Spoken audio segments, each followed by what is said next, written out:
Hi there. I can't believe it's Saturday already. What a long couple of weeks. I hope they've been good weeks for you. I hope you had a wonderful Easter holiday with your families and friends. It's certainly been warming up around here, getting ready for, in just 2 weeks now, a springtime in Paris wedding for my daughter. So it's a little bit of wedding grand central. Thanks so much for your wonderful contributions. I've been reading through, getting ready to do a whole bunch of grading this weekend, but reading through your wonderful entries. They're just delightful. Looking at some of your posters with your ethics words on them, and just really getting to know and enjoy your contributions to the class. I think it's interesting often that we go through a lot of the theories and the laying the groundwork for the methods up front, and then we really get to know each other and get to put our finger on the heartbeat of what really makes good journalists as we get almost to the point where we're winding down for the term. With that said, I'd like to talk to you about some of the things that we're going to need for your final critical project as we get down to these last few weeks. And don't let time go by before you really get into the basics of assembling your equipment and making sure that you have all that you need ready. One of the things I learned early on in my career is to just kind of go through this checklist constantly. Look for those batteries, look for those headphones, look for that tape recorder, the reporter's notebook, my press ID, those sorts of things, and make sure that I have them in one place and can kind of be ready to go on a moment's notice. Those are all very important things I've put first on my list to talk to you about is that equipment check. Make sure that before you get ready to do your project, you're kind of like the proverbial cook in the kitchen. Those of you who are cooks, or you're like the player on the basketball court, you wouldn't go out, or the baseball player, you wouldn't go out there without double checking your equipment bag and making sure that you have everything at your fingertips that you need. If you're a cook, you want to look ahead of time before you actually get into the recipe that you have all the ingredients. If you're a baseball player, you want to make sure that you open your bag and you have your bat and your balls and your equipment before you go out on the field. We know that in journalism, it's just as, or even more so important, because you might miss that great interview if you just failed to make sure that you had enough power, or that you charged your tape recorder the night before, or that you had your AAA batteries, which many of them run on, or that you had a pencil. One of the reporters noted a long while back that pens are worthless, and I totally agree. Even in my receptacle now over here by my desk, I go through pens, dozens of pens, and throw them in the wastebasket and go back to pencils, because pencils always work. You can find a sharpener almost anywhere, or just make sure you have a bunch sharpened. And I'm forever ruining the insides of good purses by having sharpened pencils in them. But just make sure you have those tools of the trade for your podcast. I've told you before, I have my lipstick handy on my desk even before I do my YouTube videos. I have my granddaughter over this weekend and pointed out to her, ooh, I need to make sure I put a little bit of oh, whatever that stuff is that we put under our eyes, just to make sure I'm not too overly tired looking, although I can see I am still a little tired looking, but that's to be expected. The second thing I wanted to talk to you about today is a couple weeks back, I was really excited to read your responses to smaller, I'm kind of going back here in time, but to smaller market versus larger market, those kinds of markets that you might want to be employed in. And many of you are employed, and I know that, and that's great. But as you move up and move around and look at other job opportunities, I thought it was rather interesting that almost predictably, most of you chose working in a smaller market for the very reason that you have more freedom, that you can put more of your ideas into play, and that you're able to exercise more control over your own work, creative, your creative expression. And while that is true, and for years, that has been my experience, that I can operate almost exclusive creative control over my work. I went straight from being a freelancer, where I had a lot of control, but not the ultimate, and teaching high school, into a newsroom as a managing editor, for a large state special interest newspaper, a statewide paper that had partnership with the national news network. So I had a lot of control, editorial control, over a newspaper that went out weekly at first, was updated daily on the web, and then partnered with the National News Service. So for 12 years running, I had an extraordinary amount of control over the art, the layout, the design, the stories themselves, the headlines, everything. And now I'm in a similar position, but just with an online paper, because it's a very small staff. And we always say it's a small paper, that one and then this one now, but with a very large footprint, because those newspapers that are similar in nature are, if they're well connected and well done, they're also Googled. And we also have a great deal of social media recognition and clout, if you know what that means. So while that is true that we have a lot of freedom, there are some strings that come with that. Number one, typically those people that have that kind of influence also have kind of paid their dues, per se. They're usually people that have quite a bit of experience before they have been put into those positions. Also, let me caution you, those are also positions that come with a hefty price tag. A hefty price tag as far as your personal time. Let me give you an illustration of that. I had a brilliant student in high school, actually, who went on to the University of Georgia. She was a journalism student who was remarkable, a national merit scholar, not just a finalist. Went on to a University of Georgia, majored in journalism, graduated, and then thought, you know what, I really want to go into one of these smaller markets so that I could get more experience, have a little bit more freedom, and do it that way. Well, she did, and for a year and a half, she basically was buried at a small town paper in Kansas. And oh, I remember that was a miserable time for her. I'm just telling you, miserable time for her, because she was overworked, underpaid, and underutilized and traumatized.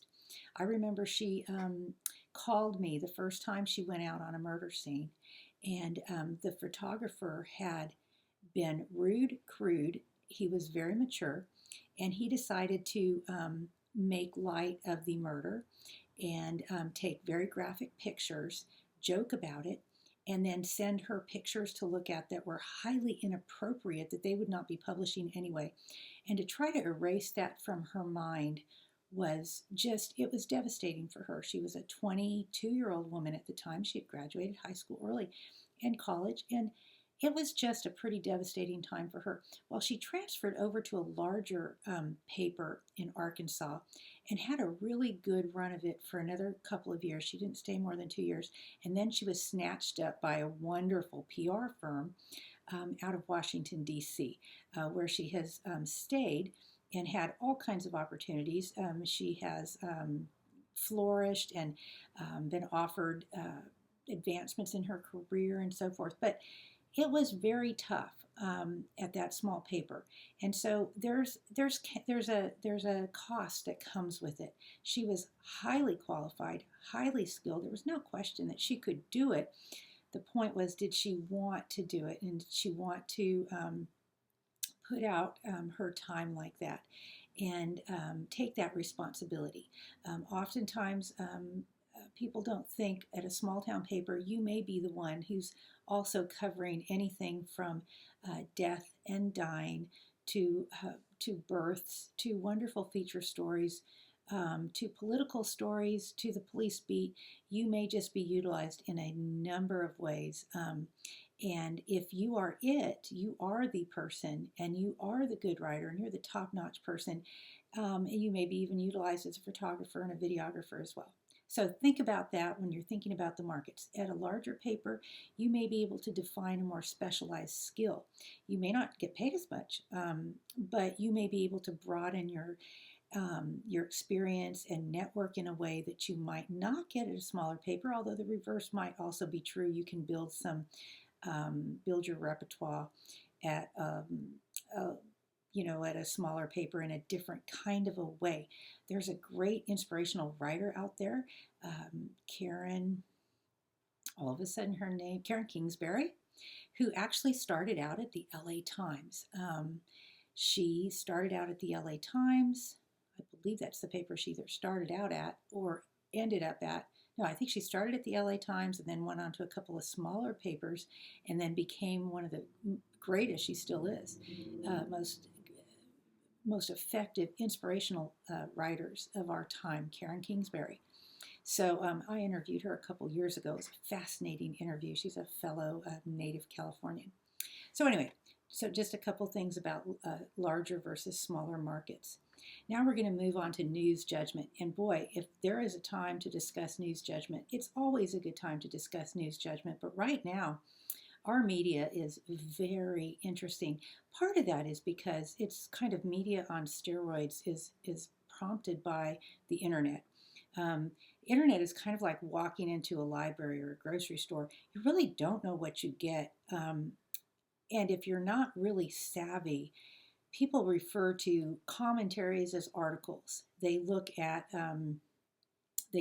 editorials as hard news. It's hard for people to differentiate between what is news, what is feature, what is editorial, what is commentary, and what is just someone's blog, what is their opinion, or is it a blog that's driven by a newspaper? Is it a podcast that somebody just put up on YouTube where they're expressing their opinion, or is it a news broadcast by ABC, NBC, or a major network? And that's part of what you've been looking at and reflecting on and discerning so that you can create your own.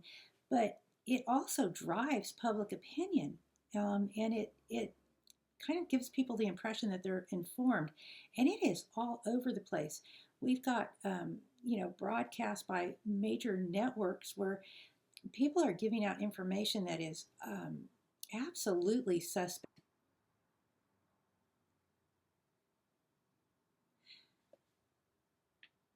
There is reporting out there that is absolutely suspect. I was listening the other day to some reporting out of Indiana on the Religious Freedom Restoration Act. And it was absolutely disturbing to me, the information that was coming out as people were being interviewed on a CNN news show. There was just information all over the place. I'm not going to go into various details right now, but suffice it to say that there was huge misinformation about that case. That's been one of the most recent ones in the news. Just to point to the importance of that, you've been discussing news judgment ethics in this past week, or reading information regarding that. And I'm going to go to the text now and look at some of that. On page 223 of your text, page 223 of your green text, your News Now, there's a box at the top that says, what would you do? And there's been I wasn't going to talk about RFRA first, but there was another box at the top. And the reason I looked down, I'll have to tell you, I just had an equipment malfunction, and I'll have to go back and splice my tape because I'm recording this. By the way, I was going to tell you that actually. I'm recording this on iMovie, and then I will export it out straight to YouTube. So that's how I'm doing this. But in your text on page 223, there's a box, what would you do? And it's a story about a conflict on reporting a story on two young boys, ages 8 and 11.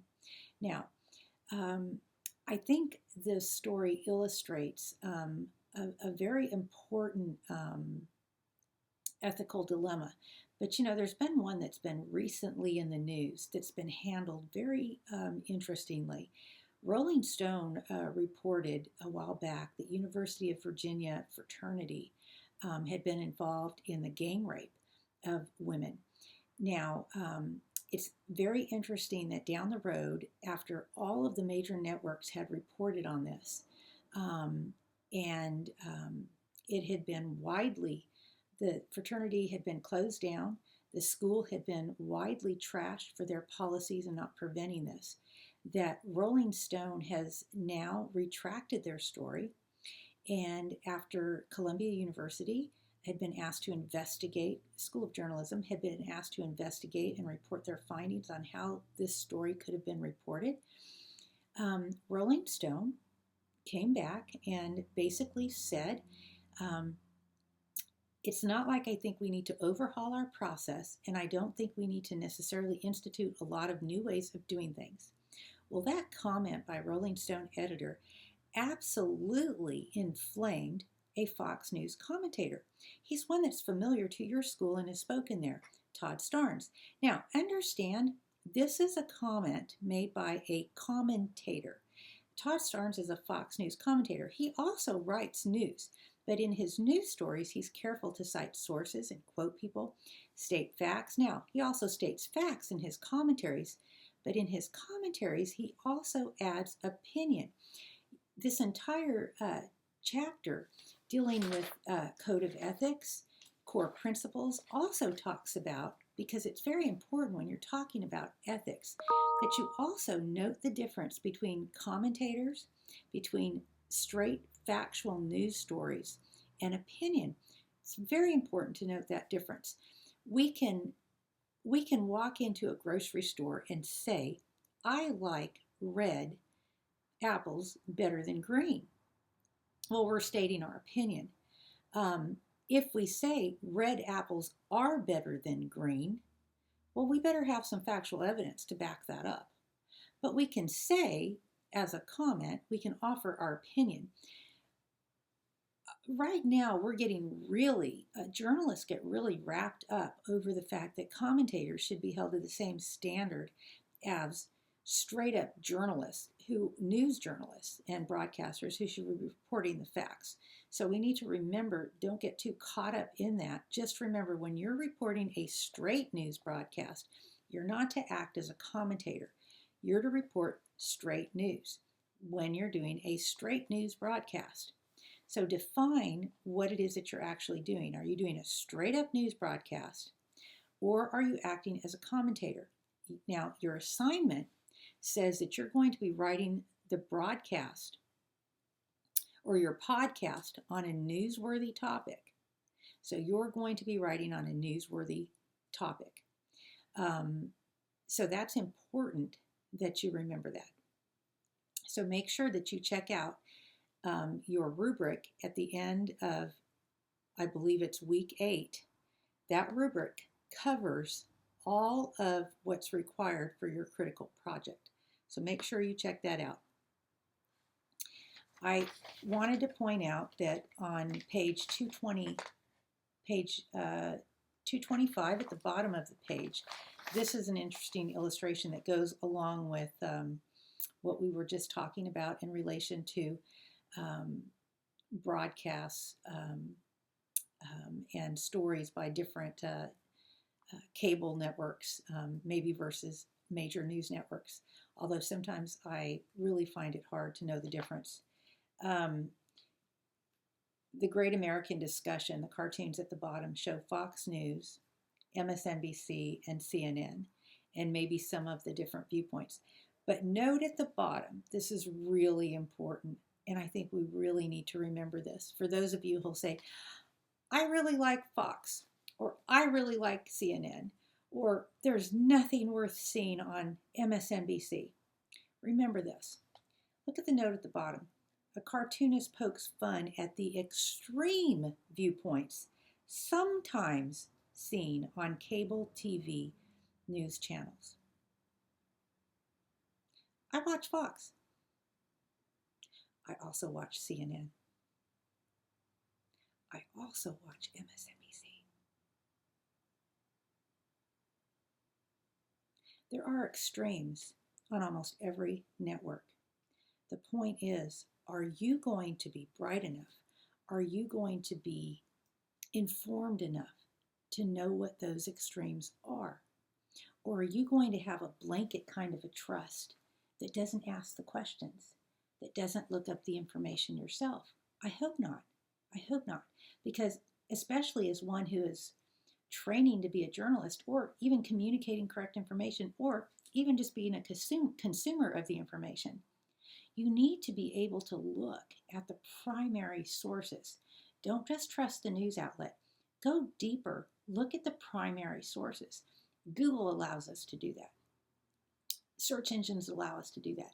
Look at the primary sources. Get to the facts yourself and decide. Case in point, in Florida. Oh, RFRA. Let's look at RFRA again, in Indiana.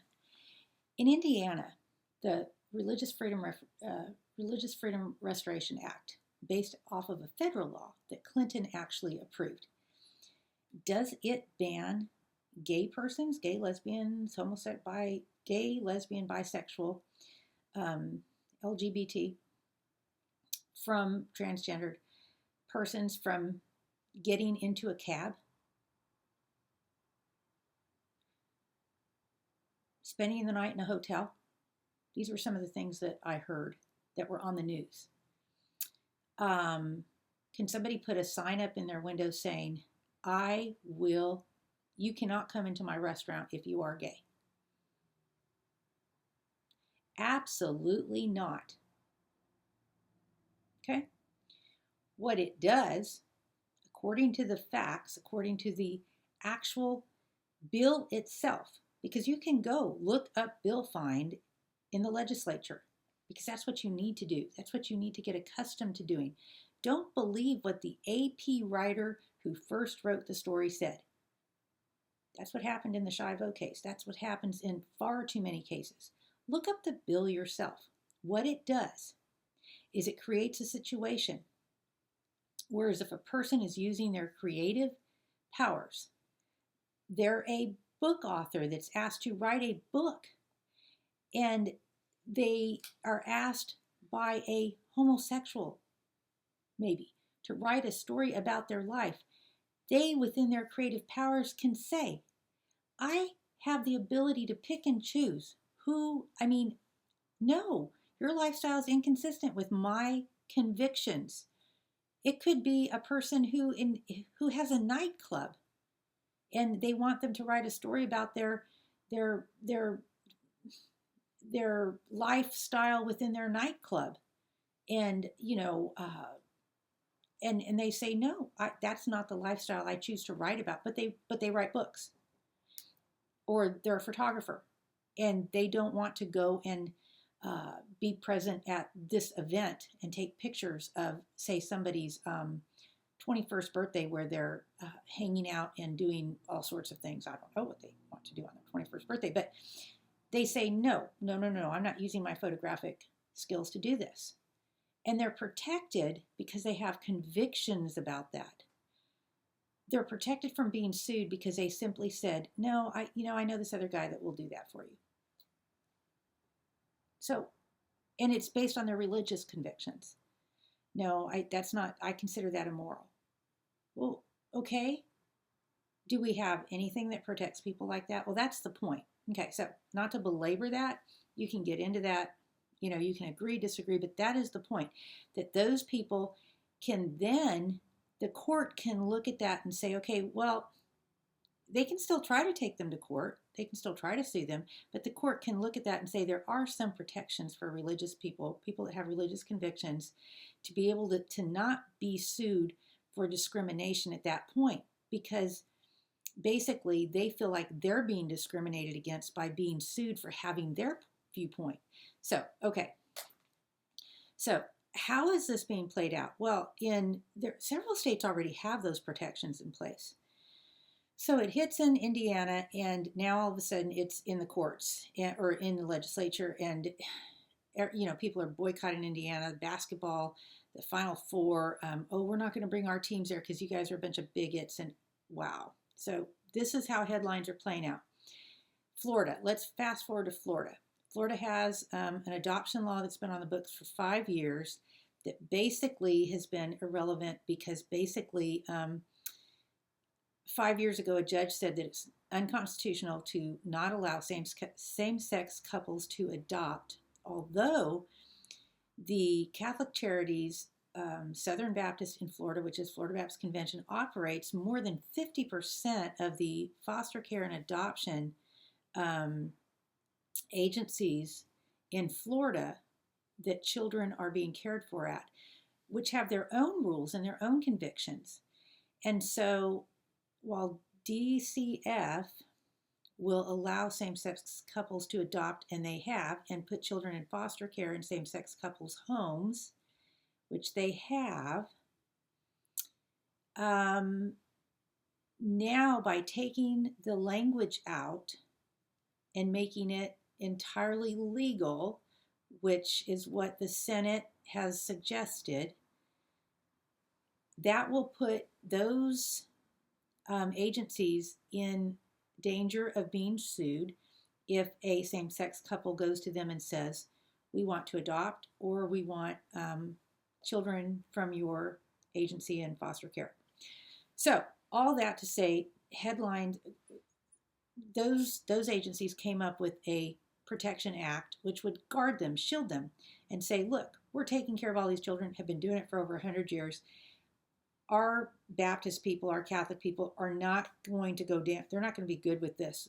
They put a lot of money into this, a lot of time and resources into this. Same-sex couples can still go to over half of the agencies. They can go through the state and adopt and have foster children. Nobody's preventing them from doing that. They've been doing that for 5 years. So this just kind of continues as is. Oh, no. Because of the Indiana's headlines, now the activists in Florida are going to say they are anti-gay, they're anti-this and that, and now it's become a big thing. So headlines matter, stories matter, facts matter. What we did at our news entity, because I'm very familiar with what's going on in Florida, is to just put the facts out there. Over 50,000 children are in danger of losing out. They're in danger of losing their home. They're in danger of losing their home at Florida Baptist Children's Homes and any of the private child care, adoptive, and fostering agencies. And they are, because they will close down, because they have in 3 other states. They have closed those homes down because Catholic Charities will not continue. And in Illinois, the Baptist Children's Homes closed down. There's 3 other states where the children's homes have simply closed down. They've gotten out of the business. They can't run the risk of being sued.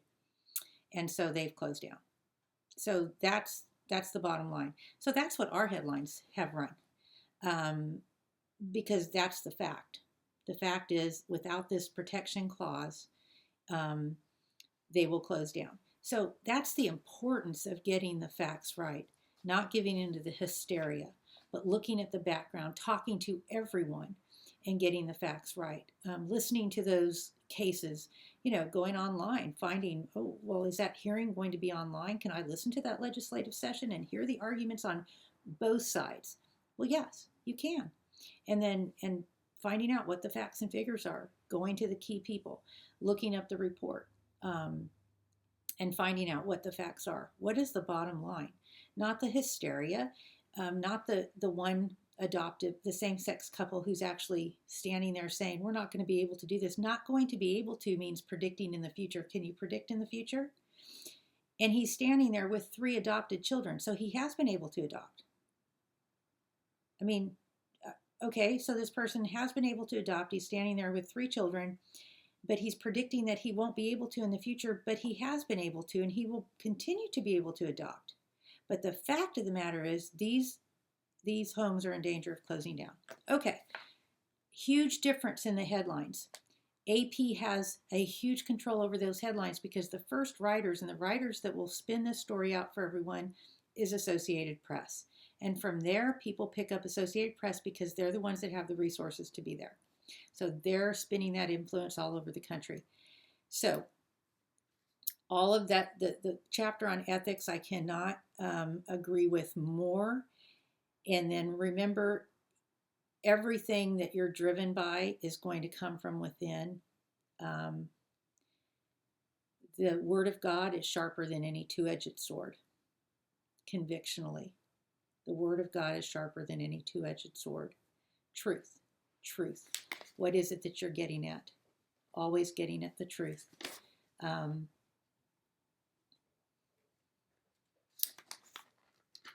In the Journalist Code of Ethics that you have, and probably one of the best one, the one that I've lived by and was trained with, page 236 is the SPJ Code of Ethics. Actually, it's on page 237. There's a section called Minimize Harm. Minimize harm. There's not a story that doesn't go by. There's not a quote that I don't put in a story. There's not a headline that doesn't go out there that I don't think about minimizing harm. Who might be harmed by this story? Who might be harmed by this quote? Show compassion for those who are going to be adversely affected. In the case of the young man, the co-pilot of the plane that went down in the Alps, his family,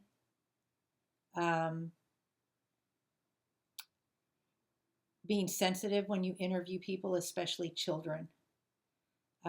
Private people have a greater right to controlled information. The wife of somebody, do you really need to mention them in the story if they're material to it? But if they're not, do you? Cautious about identifying juvenile suspects. Whenever there's a death or something and somebody shoves a microphone into a child's face, how do you feel about that? What if that was one of your children or your grandchildren, or even a grieving mom or dad or grandparent? What makes a good story versus what is a show of compassion? Many times I've stood around with a camera around my neck, notebook in my pocket, and I thought, wow, oh my gosh, that would be a great picture. But there's no way I was pulling out my camera. Early on, I was covering a huge fire at my college, Hannibal LaGrange College in Missouri, Hannibal LaGrange University now. The entire fire started in the kitchen, burned through the gymnasium floor, the gym floor, took out the entire main complex building, auditorium, the theater. It was a huge fire, 1989. And I remember after I was shooting the entire time for the yearbook and for local media. It turns out for Baptist Press, for Missouri Baptist paper at the time. And also it turns out they used my pictures for insurance purposes. But I remember at one point they were treating some of the firemen for smoke in their eyes or something, and paramedics were dumping water, saline, in their eyes. I wasn't very close, but I didn't have a very good long lens on my camera, so I was just trying to get more of a human angle to my pictures because I thought everything's, building fires, and I wanted to get a more human angle about the sacrifice of these guys and what they were going through. And so, I was maybe within 5 feet because, like I said, I didn't have a very good camera back then. Much better one now. Probably got within about 5 feet, and I was exhausted too. I'd been up all night. And one of the paramedics turned around. She said some nasty things to me about being a paparazzi or something. And wow, it hurt my feelings, but goes with territory, I knew my motives were pure. And I was just trying to get the message out there that these guys were doing a great job. Matter of fact, when we did the yearbook coverage that year, I made sure I had I had somebody took a picture that I took, actually, of the firemen sitting on a stump. They were just exhausted and sitting on some stairs with their smoke masks on. And it was on one of the opening pages of our yearbook. She sketched a sketch of them. It was kind of cool. I think on one of the numbered pages, contents, kind of as a tribute to the firemen. But, we deal with those kind of things. So anyway, now I'm talking slowly. And you probably need to go. And thought I'd give you some of those heads up, though. Ethics, extremely important. Minimizing harm, extremely important in what you show. Whether you're the angle of your shot, looking up somebody's nose, showing, something unattractive about how they look. Not just what they say. Ethics is huge. What you show, what you tell, what you don't tell can all play a big part in your story. So with that, have a great day, have a great weekend. Continue to really work on your wording. Be objective, truthful, but have heart and show an angle. Look, do your research and try to show an angle that you think, wow, this is something that's not just out there. This is unique. Look for that uniqueness. That's what's going to get you up over the edge. It's that uniqueness. Okay. Many blessings this weekend.